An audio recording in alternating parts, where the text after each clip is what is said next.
excited. Have you noticed that today it's no longer necessary to go to the movies to watch a doomsday film that shows us frightening predictions that nature is about to be destroyed and everything depends on a few heroes? Unfortunately, this is no longer so far off. Reality far exceeds all imagination and all movies, and we are all actors in it. The only question is what role we choose to play, because in life we won't get a sequel. In our jungle, in real life, there is a growing need to kill amongst humans who got nothing else on their mind but spilling the blood of our beautiful endangered animals. Animals that are on the verge of disappearing. Trophy hunting is a crime against nature. Cecil the lion woke many people up to these barbaric acts. Cecil happened today and will happen tomorrow. Lions are at the top of the food chain and a key species. Their extinction should cause a catastrophic effect in nature.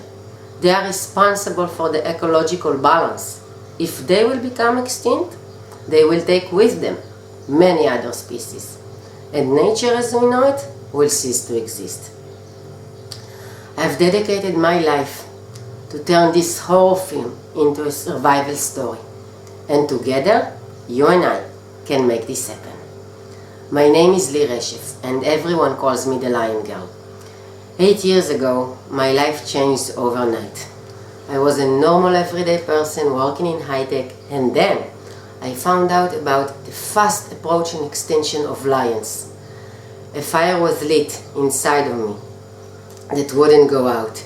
I knew I had to find a solution.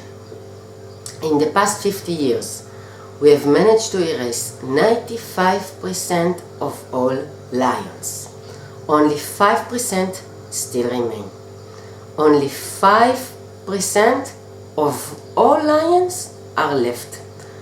And all this happened in one human lifetime. If we don't do something immediately, by 2020, all the lions will disappear and become only a memory of a majestic animal lost to human ego and greed.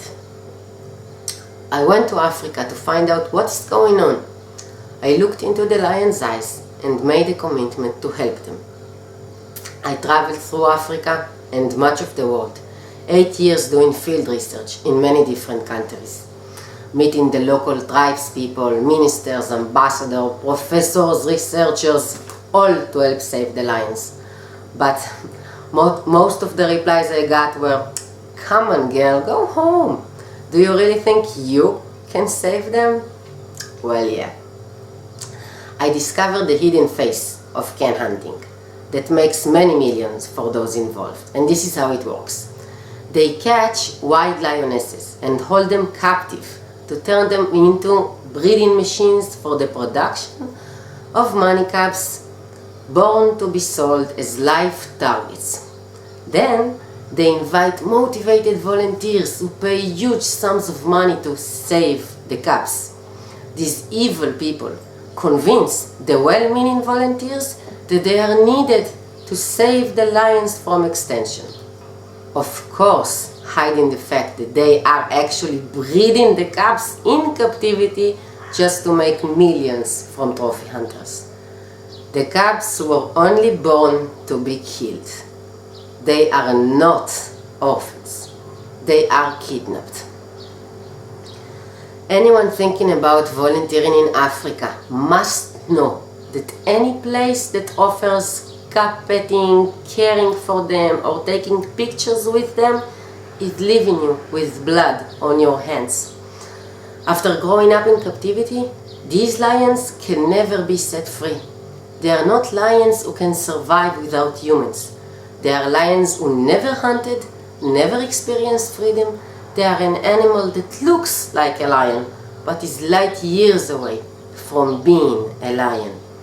These lions approach the trophy hunters, innocent and unaware, thinking that they came to feed them, because that's all they know.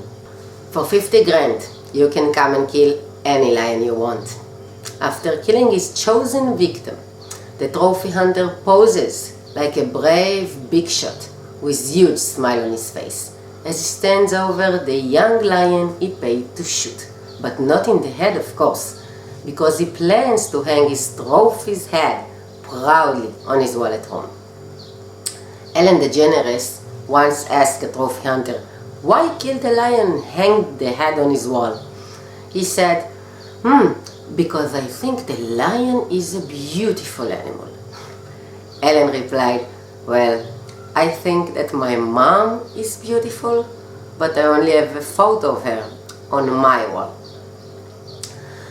Trophy hunting is just like going and killing a lion in the zoo. It's exactly the same. 70% of South African lions are raised by tourists to be killed by other tourists. The lion, the king of the jungle, is a noble icon. They changed his name to Trophy. Trophy hunters will argue that killing is conservation and trophy hunting is a sport. They say that the money they pay to kill a lion goes to the local communities, but it has been proven time and again that the money only ends up in the pockets of greedy government officials. If they are so worried about the locals, why don't they just give them the money directly? Okay. In fact, if they are so worried about them, they can just stay at home and donate their airfare, their hotel fees, and the shipping for the cargo cost of the beheaded lion they fantasize of seeing hanging on their wall at home. This can be banned by a campaign to raise awareness and get the governments to change their laws. Please sign the petition, which requires that all lions are registered as endangered species and a total ban on all imports of any part of a lion. The lion's time is running out. They need all of us to help them. In 4 years, it will be too late.